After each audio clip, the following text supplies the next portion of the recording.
Um, so welcome back, everyone, and thanks for joining us here for the final presentation of this year's annual conference. Again, we're so glad that you all chose to be with us these last 2 days. My name is Ree Macchiarolo, and I serve as ELA's board president, and I'll be your host for this final session. Again, we'd like to thank our hosts for the 3 in-person events that are happening tomorrow. New England Botanic Garden at Tower Hill, the Cape Cod Museum of Natural History, and Stoneleigh Garden. We definitely hope to see you all there, or some of you. And if not there, then next year, next time, we'll get together in person. So again, as we've done throughout the whole conference, if you have questions, go ahead and post them in the Zoom chat, and we will pull them out and ask them at the end of the presentation. And so, and then afterwards, if anyone has energy left for more Zoom time, please check out the networking room to connect with folks and have some conversations. And yeah, we'll now get on to our final session. Banu Subramaniam is the Luella Lemaire Professor of Women and Gender Studies at Wellesley College. Trained as a plant evolutionary biologist, Banu engages the feminist studies of science in the practices of experimental biology and is the author of The Botany of Empire, Holy Science, and Ghost Stories for Darwin. So please join me in welcoming Banu Subramaniam. Thank you so much. You can hear me? Yes, we Great. can. I'm just going to share my screen.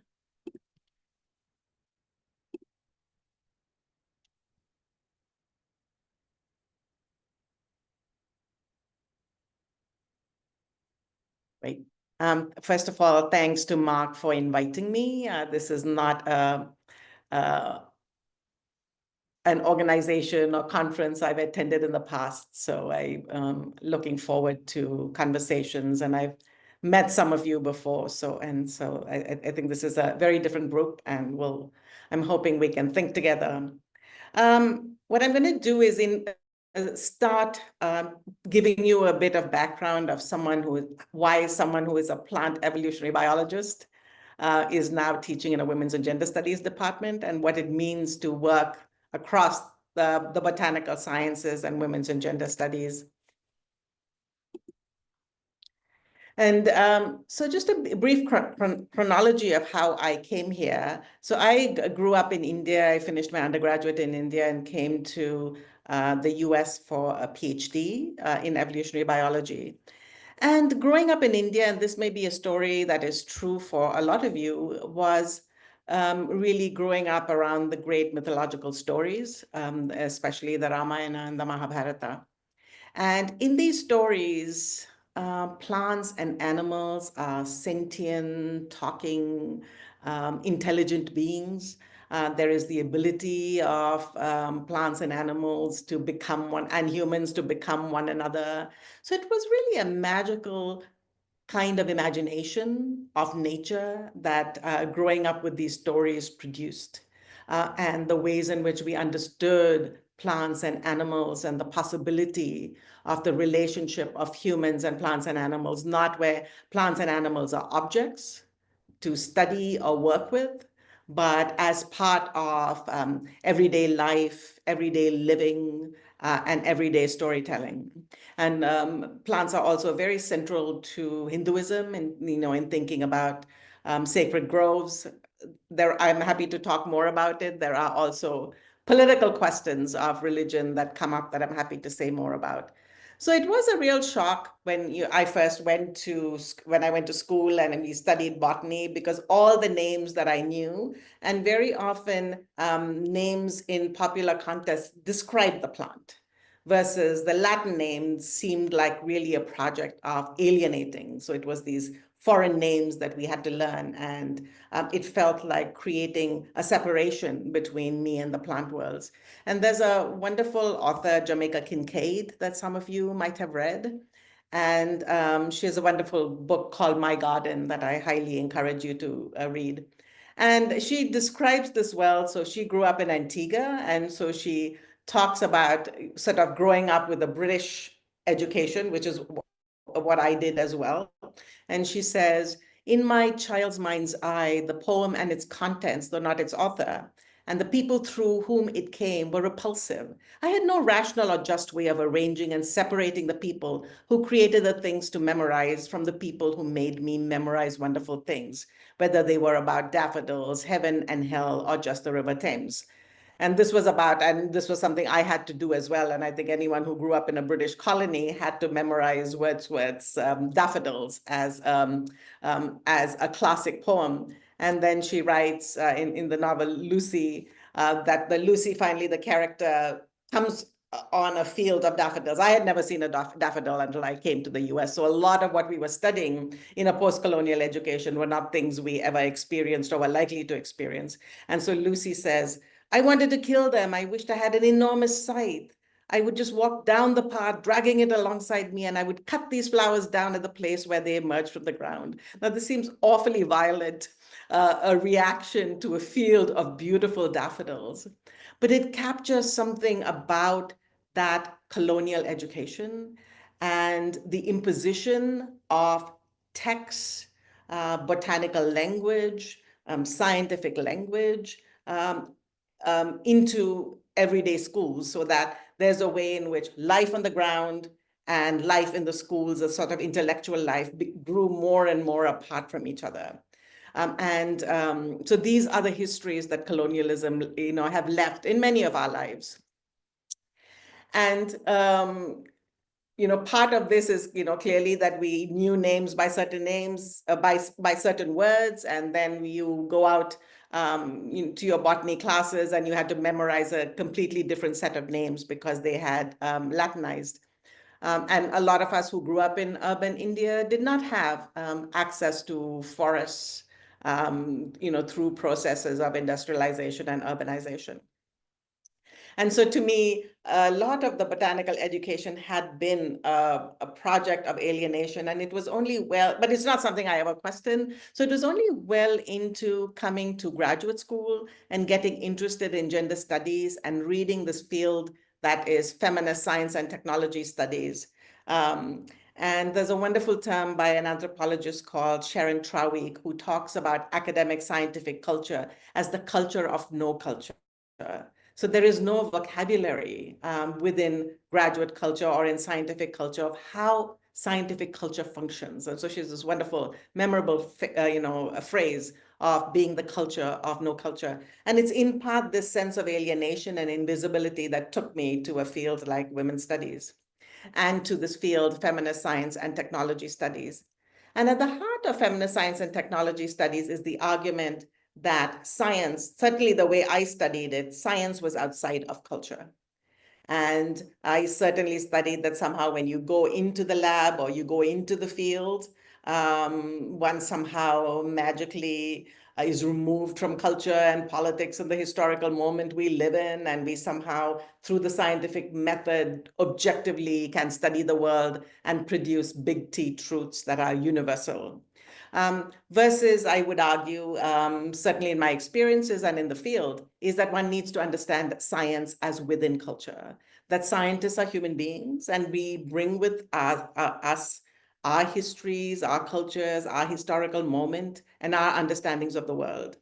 And so rather than this idea of scientific objectivity that acts like it is what in the field they say God's eye view or the God trick or the view from nowhere, the idea that somehow science is not embedded in anything, it's just free floating and is able to describe the world in neutral terms, of an understanding scientific work as always situated within historical and political contexts.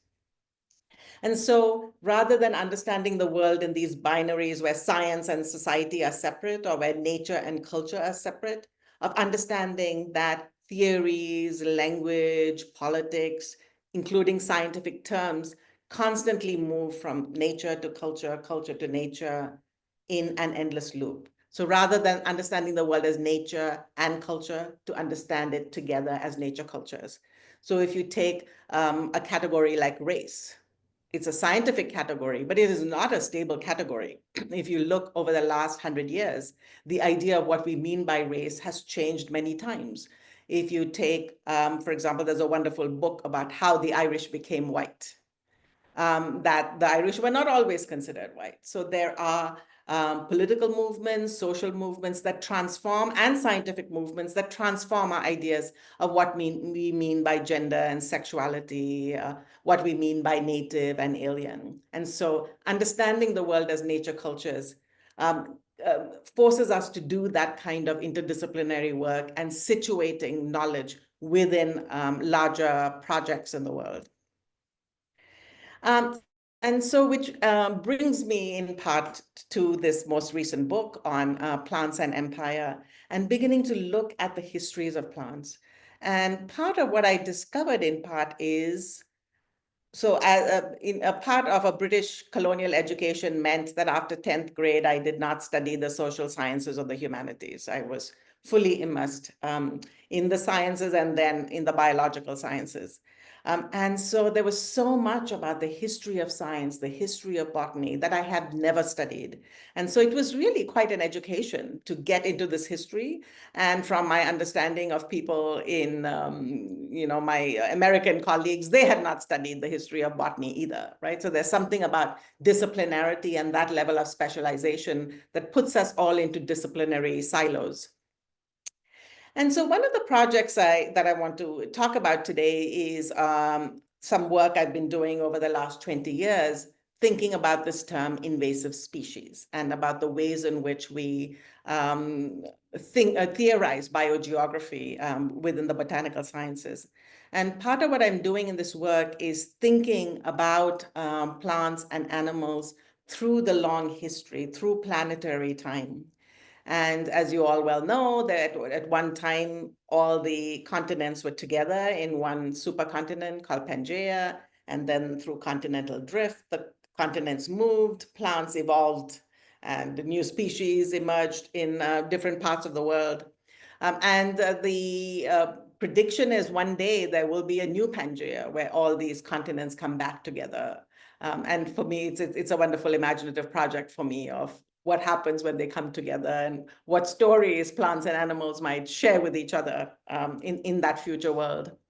And a central argument that historians of the environment argue that it is best to understand colonialism and imperialism as an ecological project. It was green imperialism.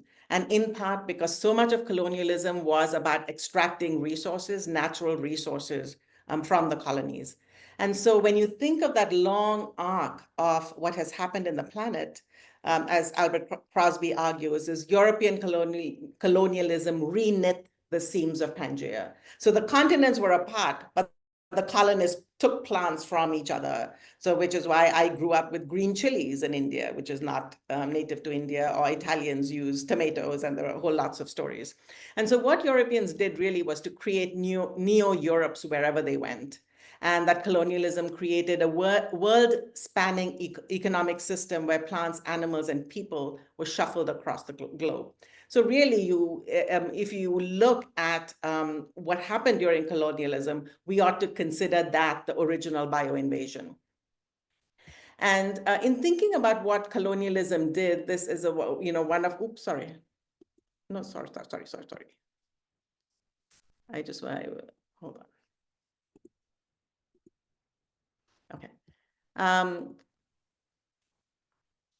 I love the ways in which Leanne Simpson talks about colonialism, and she argues really what the colonizers have always been trying to figure out is how do you extract natural resources from the land when the peoples whose territory you're on believe that those plant, animals, and minerals have both spirit and therefore agency. And she answers in three parts. First, you use gender violence to remove indigenous people and their descendants from the land. Two, you remove agency from the plant and animal worlds. And three, you reposition the land as natural resources for the betterment of white people. And so part of what I do in this book is to think about this long arc of colonialism. And I think about three sites, thinking of biogeography, particularly invasive species. I look at plant reproductive biology. And finally, I look at systematics and our classification systems. And so I just want to, briefly share with you why this politics of knowledge, why that is so important by looking at this particular example of how we theorize this within invasive species. I came to this work really as a biologist, and I was working in the field in Southern California with two colleagues, and we were doing studies looking at native and alien plants and native and alien soil, right? Asking if native plants were better adapted to native soil and with respect to alien plants. And what was striking to me as I was reading both articles and reading the popular press, and in terms of what I was going through, an immigrant in this country, is that we have the same terminology of how we think about foreigners, within the US, of thinking of them as non-resident alien, then they become resident aliens, then they become naturalized, but they can never be native within this imagination. And this whole idea of nature being out of place and humans being out of place. And what emerged surprised me was how tightly wound this nature cultural history of foreign plants and foreign humans are. So these are some, important figures in the history of the environment who have written about ecology and plant life during colonial times. And this thinking about invasion biology today is really striking, that even if you go 100 years ago, the USDA sent scientists across the globe to find interesting, tasty, funny looking, exciting, useful, weird looking, any plants that caught their fancy, to bring them back here. And of course, we know botanical gardens and what an important role they have played in these histories. So if you take someone like David Fairchild, one scientist, brought over 200,000 species into the US. Similarly, someone suggested that we introduce every bird named in Shakespeare's plays into New York Central Park. And so we did. Why not? But this is just to indicate that kind of laissez-faire attitude where plants and animals were moved across the globe without concerns of, what ecological damage they may unleash. And then, of course, you begin to see the Chinese Exclusion Act, which was 1 year after the state's quarantine law. So again, closing borders and interrogating who comes into it with plants and animals. The plants come 1 year before animals. And then, of course, we have larger immigration limits to the rest of the country. As you all know, invasive species are by definition foreign species, the way in which we define them. And I just want to give you some example of how we talk about them in the popular imagination. This is a children's book, Exotic Invaders, Alien Species Are Infesting America. We start very early with this language. There are many children's books about invasive species and teaching them to be afraid of the foreign. Tinkering with Eden, A Natural History of Exotics in America, which is sort of critiquing this idea that there was an idyllic Eden before, and these exotic species have destroyed Eden and destroyed the wonderful land that existed before. The language of invasion, battle, war, warriors is all over this, and especially over the last 20 years, as the war on terrorism, as human immigration has risen to great importance within the political landscape, you see the same escalation happening in the ways in which we talk about plants and animals. I don't know if any of you followed the TikTok videos on the spotted lanternfly that were floating around last year. Sort of the pleasure and the violence of squishing these bugs and killing them. For me, it was very startling to see that. Again, this idea of plants and animals and viruses being threatening. And historians have shown that every time you see periods of heavy immigration, you see anti-immigrant rhetoric, you also see fear of plants, fear of animals, fear of disease, fear of insects. So again, through historical moments, you see a convergence across species and how we view the foreign. Again, this idea of them being, alien amongst us, this idea that we should be watching them. And so as Homeland Security built up its plans for how we find foreign individuals, the same things happens with biosecurity as well. And of course, the heart of the problem is that it's a borderless world. And so this idea of borders becomes really, really important, both in the human world and with the way in which we think about plants and animals. If you look at titles from newspapers and magazines, alien invasion, they're green, they're mean, and they may be coming, taking over a park or preserve near you. Creepy strangler climbs Oregon's least wanted list. Alien threat. Invasive species, pathogens of globalization. What is striking to me about so many of these headlines is they don't tell you this is about plants and animals. Not a single one of this is about humans. So all these headlines that I was seeing is about the classic fear of the foreigner, the outsider, which is alongside other stories where we are afraid of the human outsider. So it creates a general sense of xenophobia. How we talk about humans, plants, and animals are very, very similar.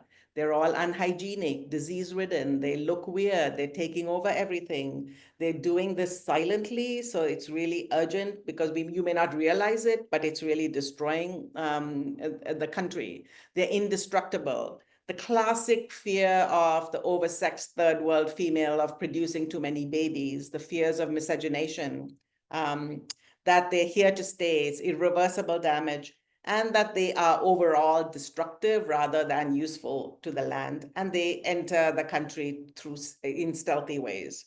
And if anyone has been reading the news, these are all tropes, very much in the news every day these days. Now, the reason for looking at this, to contrasting what is happening with invasive species language in that long arc of colonialism is, for example, a recent study that was looking at naturalized alien flora in formerly colonized European colonial nations. And what they find is that colonial history is still detectable. So all the British colonies have similar alien flora. Dutch colonies have similar flora. The Spanish have similar flora.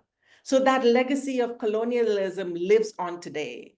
And for us to be telling stories about plant life today without understanding this long arc colonialism seems like a really ahistorical project that is very dangerous.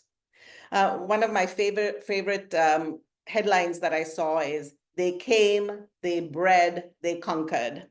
And what it's about is about kudzu. And to give you a brief history of kudzu, I suspect this audience, everyone already knows this. It debuts in 1896 in the World Fair in Philadelphia. And at that time, the USDA was really worried about soil erosion and was looking for a plant that might help prevent soil erosion. And kudzu is a legume, so it fixes nitrogen. And so in the 1930s and 40s, the USDA paid farmers per hectare to plant kudzu.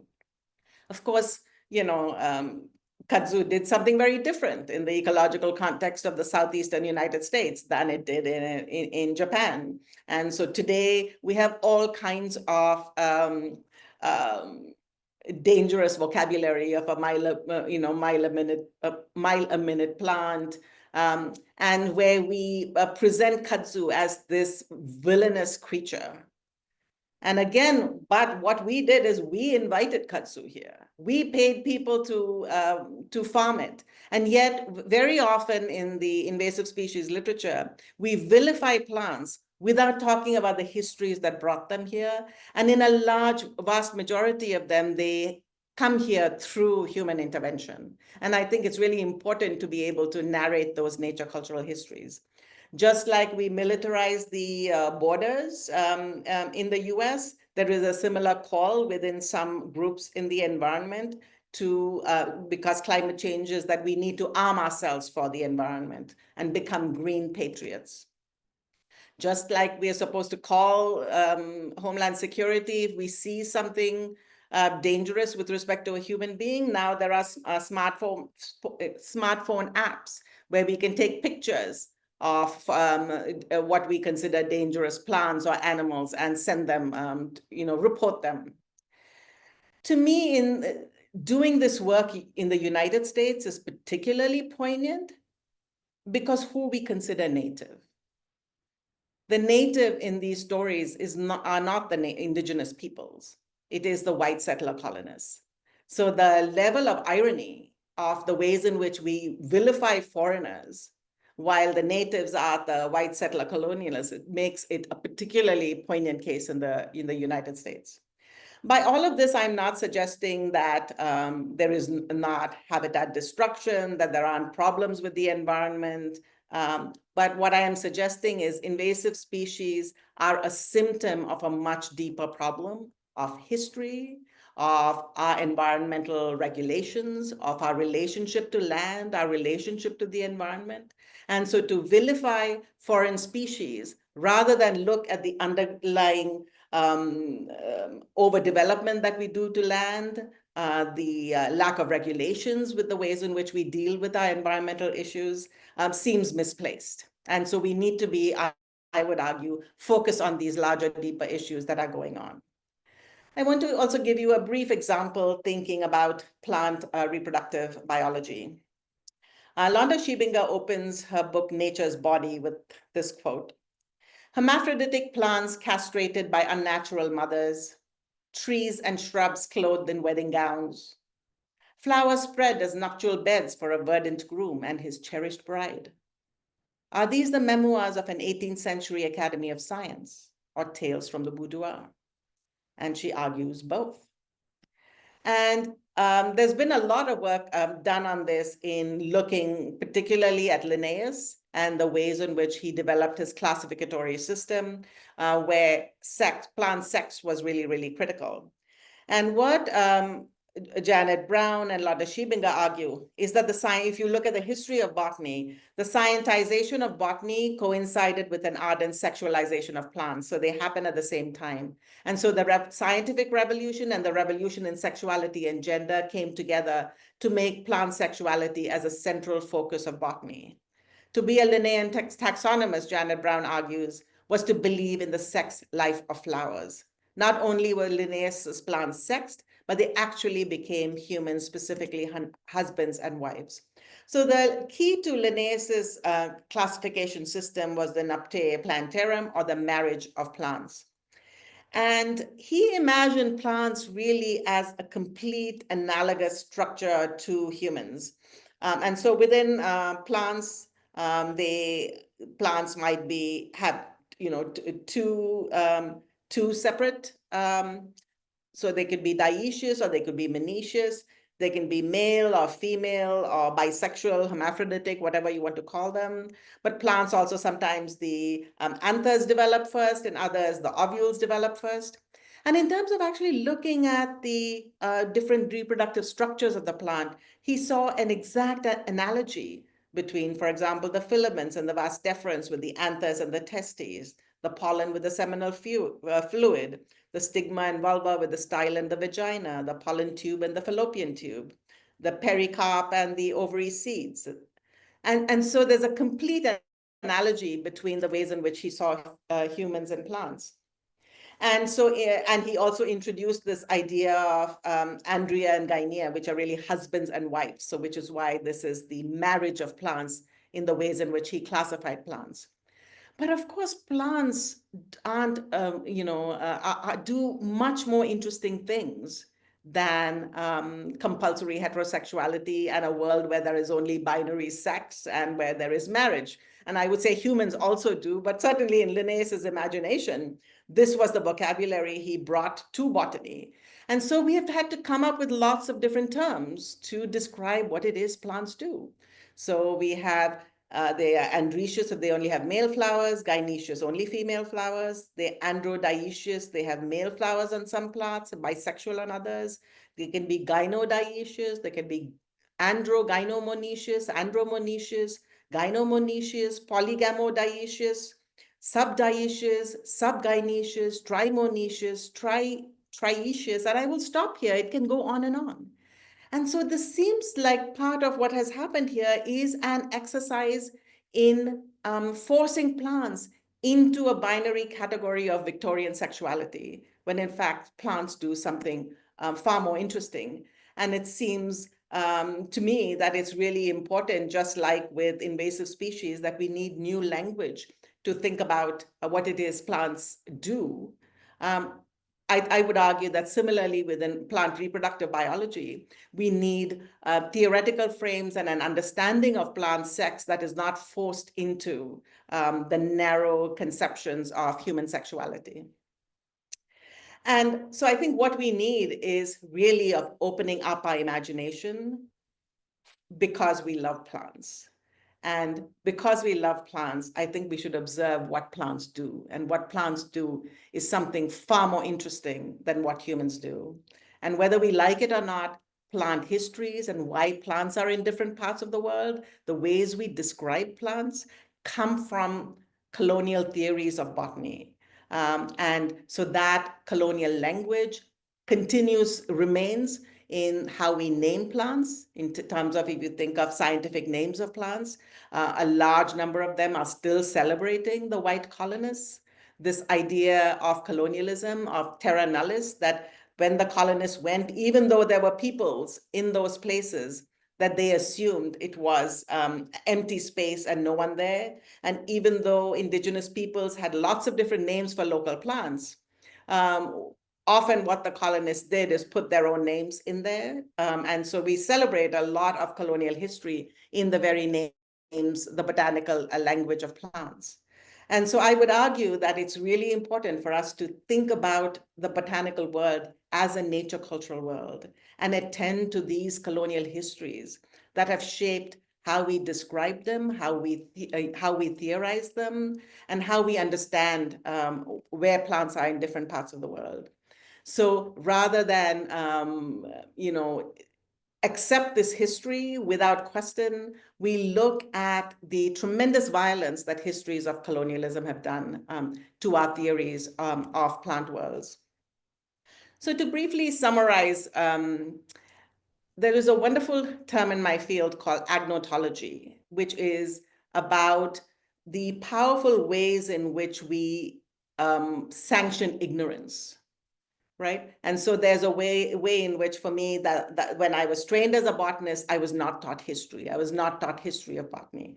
In fact, when I was in graduate school and I was interested in the history and philosophy of science, I was lucky that my graduate advisor said it was okay for me to take courses. I had other peers whose advisors said, if you have so much time, spend more time in the lab. Why do you care about history of science or philosophy of science? There's an active way in which disciplinary boundaries force a certain kind of ignorance about the histories of the fields that we come in. And so I really want to make a case for the importance of an interdisciplinary education. The idea of this view from nowhere science that we are all taught,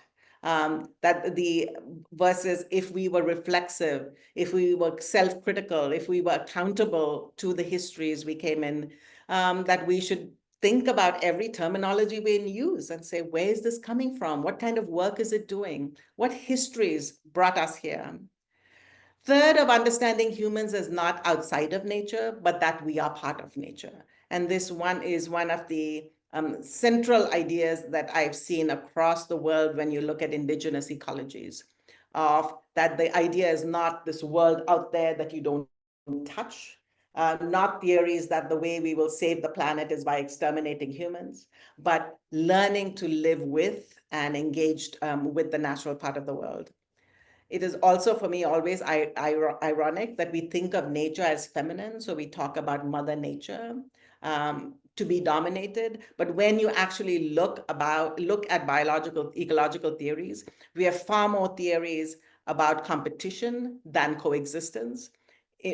Versus ecologists would say there's a lot more coexistence we see than competition, but yet our theories reflect a very patriarchal view of the world. I think it's also important when we use terms like the Anthropocene to ask who this anthropos was, who benefited from histories of colonialism, and being careful of not generalizing that all humans are not equal in the story. Um, of when we decenter the human, the problem is not the point is not about blaming individual humans, but understanding the systems that are entrenched in our views of the natural and cultural world. That we should refuse binaries of nature and culture and think nature culturally about the world. I don't believe we will ever decolonize, but I think it is worth trying to understand these histories of colonialism and how they've shaped our views of plants, and to think about how we might undo those histories. Um, and ultimately, I think the point is about figuring out how to live entangled lives with the world and not a relationship of exploitation. So I think with that, I will stop, and I'm happy to take questions, criticisms, um, arguments. Thank you. Thank you so much, Banu. That is really, really great and um, thought-provoking. And there's definitely some questions in the chat, and a lot of just general conversation that's been happening in the Zoom chat. I'll start sort of with the first question, which sort of relates to just how we sort of define and talk about colonialism, and obviously um, lots of places and cultures have been colonized, and colonizers, based on where the location is, looks really different. But in terms of the where we are now, the United States, what there's sort of a question about like what is considered the beginning of colonialism here. So I think in the histories of the environment, it is European colonialism beginning in the 15th century that they have traced to. So when they're doing these studies today about alien flora, they're tracing it back to that wave of colonialism. You're absolutely right. There have been a lot of colonial powers before that, but they have not had the kind of impact that the far-reaching impact of European colonialism beginning the 15th century. Great. And then another question is, who has or shall take the authority to reimagine and revise the vocabulary and language of botany, and how do we shift the conversation towards a new nature culture world? That's such a wonderful question. I think all of us. I think we all need to begin it. I think we all need to have these conversations with each other. Ultimately, much as we talk about science as an institution, it's an institution of people, right? And ultimately, even the naming of plants, there is an institution that does this, and that is peopled by scientists. And they've already, I mean, and even outside of these, questions of decolonization, every now and then, plant names change because genetic studies show us that the relation, that we thought it belonged in a particular genus or family because of morphological characteristics, but now we've changed it because of genetics. So it's not as though moving these classification systems is alien to botany. And as scientists, we recognize, with greater knowledge, we change. And part of the case I'm trying to make is that we need to expand what we consider knowledge, and histories of botany should be part of that. But I agree with you that this is not something that's going to happen overnight. But these are conversations we should all be having. Sure. Yeah, and I think like I've similarly, I think reflecting on something that you just said about like imagining that we need to imagine otherwise, sort of like first I think went through a similar process that you just answered. I asked like, oh, when do we start? Oh, we start we start right now. We start by imagining and then speaking and then doing, and that is sort of all of the part and the process of of how do we do something new is we have to start. We have to start imagining, we have to start talking about it, we have to start dreaming about it, thinking about it, trying things out and doing it. Um, okay, so there's another question is how would you approach the restructuring of plant reproduction to decolonize them? That's a great question. And this is some work I've been doing with Madeline Bartlett, who is May's developmental biologist. And we have a paper out. It's called, I think, Reimagining Plant Reproduction. It's in the Integrative and Comparative Biology issue sometime last year, where basically we are suggesting we throw out terms of male and female and work with plant parts. And so we outline some ways in which we could do that. If you can't find it, just email me. I'm happy to send you a copy. I'll put my, yes, I put my email in the chat. Great. Yeah, that sounds like a great resource. Um, so and similarly, would you be able to provide a reference list for some of the sources that you've mentioned? So if you go to the Botany of Empire book and look at its references, I think it will give you a lot. Excellent. Great. Um, I think that's all of the questions that we have in the chat. I do see that Ellen, you have your hand raised, so if you want to go ahead and unmute, and if anyone else has questions, feel free to put them in the chat, and we'll get to them. But Ellen, go ahead. Just wanted to start with a little comment and say that, I was already kind of walking some of this path with this, observation of the, how we called invasives, around the time I started noticing the conversation was, around the 9/11 period and onwards, and how it intensified and the war of it, with the glyphosate and all of that. But I feel like today you just took me like miles and miles farther down the road, and I'm just very grateful. I'm thinking about this in a few different ways, and I'm thinking, I live in Massachusetts, and I know a cactus is not going to thrive in my front yard. So I don't love the term invasive. I typically use the term indigenous when I'm talking about a plant that's like, from here, connected with the soil from here, in the sense of it'll thrive here, probably a little bit better than a cactus. So I'm wondering if you can give us ways to rework that. And I also kind of want to bring it into the world of herbalists. I'm part of that world as well.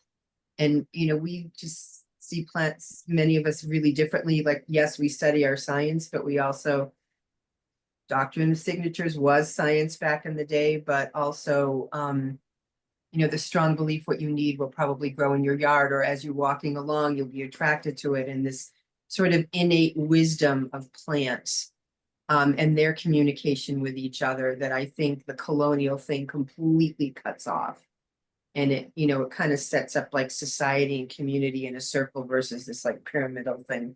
So if you want to comment on any of that, it's just where I'm thinking at 4 o'clock in the afternoon. I'm a little tired, but I'm just so grateful for your work. Thank you. Thank you. I am basically advocating we just dump the term native and alien, native and foreign, that we just dump the term native and foreign, just as we dump male and female with respect to plants. I think that plants do very interesting things reproductively, and we need other vocabulary with that. And I think given the histories of colonialism and the amount of reshuffling of plants across the world, I don't find the term native and foreign very useful, because part of within invasive species rhetoric, if you look at it, the argument is we don't know which foreign species will become invasive. So we should just be against all foreign species. And there are biologists like Mark Davis and others who have proposed other models that not all foreign species are likely to become invasive. So we can look at the life history characteristics of plants in terms of their ability to disperse, in terms of their ability to grow in different kinds of habitats, right? So they name like 7 different life history characteristics of plants that can help us predict which is likely to become a problem. And I find that far more useful as a way to think about a way forward rather than just saying all foreign species are bad and we want to go back to some idyllic past. And given how much our environment has changed, given climate change, I don't know what it means to be trying to restore life to some part in the plant, some part in the past. And so to me, that kind of wanting to go back to a world before immigrants came seems like an unproductive project. And I think we can think more biologically, more botanically in thinking of a way forward. So I'm not saying there isn't a problem. I just don't think this binary of native and foreign helps us get out of these very complex histories that we've inherited. And given the complexity of climate change and the ways in which plants are already shifting, the zones in which they grow. Given that, this imagination of restoring to some part in the plant, it does not make sense to me biologically or ecologically. And what is interesting is often, like, I know I have friends who say that restoration ecology conferences are some of the most, I mean, in terms of the advocating of poisons and, mechanical damage, the kind of intervention to pull out all these plants and then to plant native plants there. To me, that is not a good ecological project. I think to me, it is a project of nostalgia, of going back to some part in the past, rather than working with the ecologies we have and imagining anew, not to the past, but to the future. Thanks. I think you actually just answered the next question. But a sort of second part of the question is how, like, sort of a question about maybe guessing, speculation on how do we find the balance, and when do ecologies balance out with invasive species, and sort of like the introduced plants that have become out of balance. Is the first part of the question was sort of, is it worth spending time and energy and resources to sort of restore? I think ecology teaches us that nature is never stagnant, right? Things always change. And so as temperatures increase, as drought and floods, that we have excess of one or the other, as that changes, what does well in which habitat is going to change as well. And very often with invasive species, it's not like, oh, they came yesterday and now suddenly they've taken over the US. Often some of these plants have existed in small numbers before, but there's something about the ecological context and the damage that we have done that they take off at a particular point. So the problem is not just about entry, it's like, what are the conditions of possibility that we have created in our ecological damage in nature that they are taking off now? And so to me, the issue is for us that there isn't a one solution fits all, right? And I think so many of the talks yesterday and today were about constantly working of getting to know the plants, getting to know the ecologies, and getting to know the changing ecologies in the world. Thanks. So we have several questions about names of plants and sort of like how we talk about plants and how we what we call them. Certainly the terms native and invasive. What what alternatives would you offer? And I'd also suggest, if other people have ideas for alternatives, to go ahead and throw them in the chat. So there's one question about like what should we call plants instead of invasive and native, and then sort of related, how do we recognize indigenous names and knowledge into the namings of plants? So I think that, with a lot of plants, there are local names all across the world. And I think that is true in the West as well. This is not just about colonized nations. And I don't see why we can't have multiple names. Why does everything have to have only one name? So I think we should start using um, and learning from each other. Other names. I think it would be great if botanical gardens, instead of just putting the name, the Latin name of genus and species, puts other local names along with that. And so that we will all be learning from each other about the ways in which, they're called different things. And especially these days with the, digital possibilities of having multiple names seems very, very doable. And again, this is not as though hasn't happened before. So if you, for example, look at horticulturalists, at some point they just say, we are selling tomatoes and roses. And if you move the family in which they exist, we are not going to redo all our labels. Right. So there's been pushback at different times from horticulturalists and seed companies of saying, we are selling, we are selling certain things and we're going to keep using these popular names rather than the scientific names. So it's not as though this is entirely alien.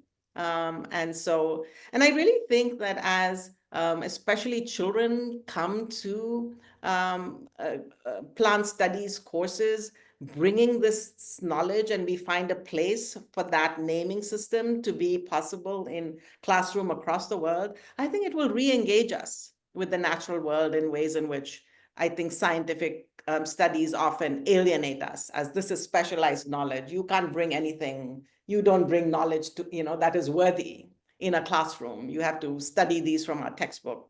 When in fact, children often, have grown up around plants, bring a lot of local knowledge and wisdom. And how do we make room for that in our classrooms and in our educational systems? Thanks. Okay, so I think maybe the last question that we have here, so if anyone has more, again, feel free to put them in the chat. Um, when you think about harmony and symbiosis and competition in nature, which concept do you find sort of emerges more and nature gravitates more towards more? And do you think harmony is created by constant competition?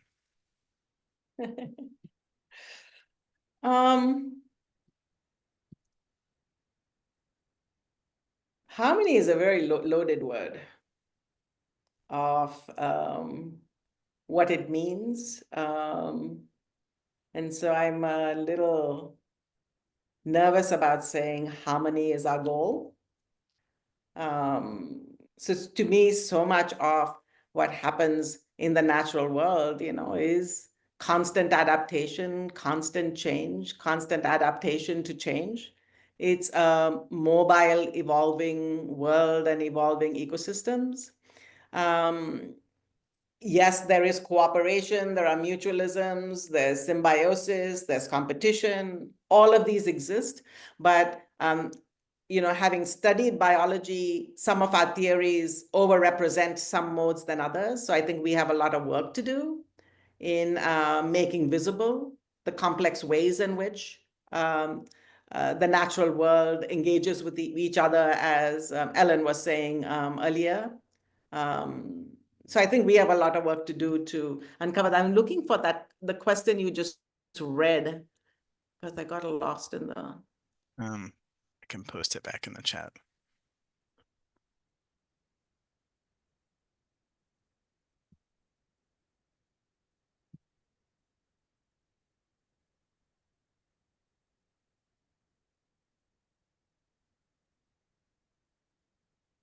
Yeah, what about the conversations? I think that's such a great question. And what is this book? And as I'm speaking to different groups, I am just amazed by that there are plant lovers in all kinds of places, right? So there's the formal, botanist, plant sciences, and then there's the botanical gardens, there are horticulturalists, there are the landscape ecologists, and then there are just people in, gardeners in their, in their backyards. There are people who just get together around neighborhoods and, produce art using dye from seeds or from plants. And I've just been astonished at how much interest there is. And I think to create these other kinds of conversations and to build other kinds of worlds, that we don't have to look for the official council for naming plants for things to change. I think all of us in our little communities can begin these different practices with each other. And to me, that becomes a beginning, because otherwise it seems too big to work with these large international naming systems and who gets voted into that committee. But I think given how much work we all do with plants, what we eat every day, that we all have a stake in this.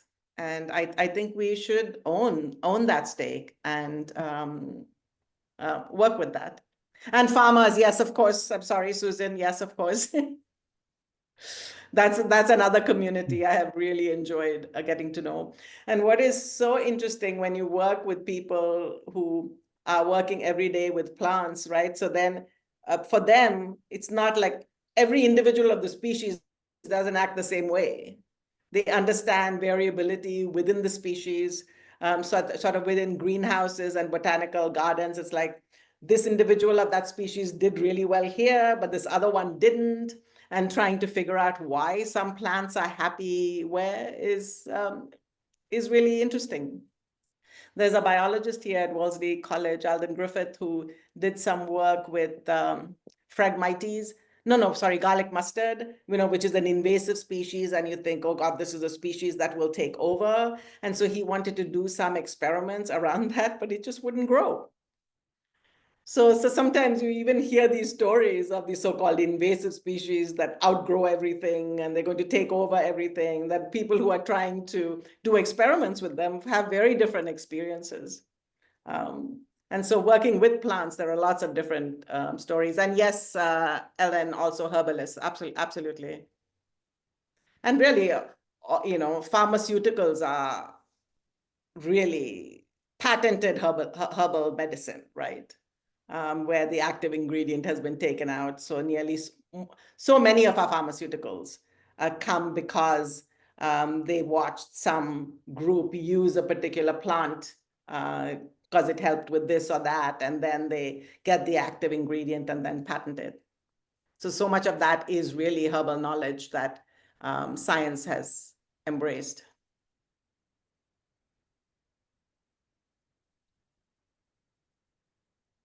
Okay, I think that we've gotten through all the questions, but if we've missed any, feel free to Please post them feel in the free to chat. email me. I'm always happy to be in conversation. Great. Well, thank you so much, Banu. This was such an incredible way to close out the conference. Really appreciate your presentation, and I see a lot of people who are in the chat looking forward to getting their hands on your book. So yeah, thank you so much, and thanks Thank to you all for of having you. me. Thanks to all of you for being here. So this concludes the ELA's annual conference, and we really hope that you've enjoyed your last 2 days here, and that you are energized and ready for the spring. This room will close momentarily, so if you want to have some other conversations, please feel free to go to the networking room. And for those of you headed to the in-person events tomorrow, we look forward to seeing you there. And for those of you who aren't, we hope to see you at another event in the future.